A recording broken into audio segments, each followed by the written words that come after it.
Siyempre, mga kababayan, ilan tayo sa probinsya, fiesta-fiesta. Kamusta, Grace? Mabuti po. So, nag-graduate po, nakasama niyo naman si Grace. Opo. Okay. Anong gusto mo sabihin sa iyong tatay? Papa ko mabait. Mapagmahal. Malambing sa lahat sa amin. Lagi kaming inaasikaso. Taga-plancha ng damit namin. Masipag yung katulong ng mama ko maglabayan. Bait ka tatay. Sabi niyo, isang PC, no, may dalang 45 sa bewa, may lalaba. Di ba? Di ba? Mahal na mahal na. Oo, talaga. Napakaswerte niyo, may isa kayong amang katulad niya. Kinanay, ano gusto mo sabihin? Mama, thank you sa lahat ng pag-asikaso at pagmamahal.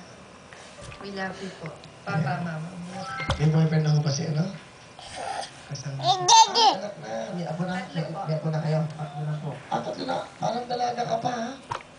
Oo, di ba? Okay. Parang dalaga ka.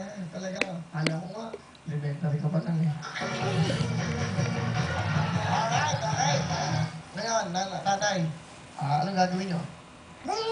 Kakanta? Opo. Ano mo may kakanta yun? Mabagal ba? Mabilis? Siguro kahit mabilis, mabagal yan. Ano ka mga tatay Gilbert, ang aming kababayan?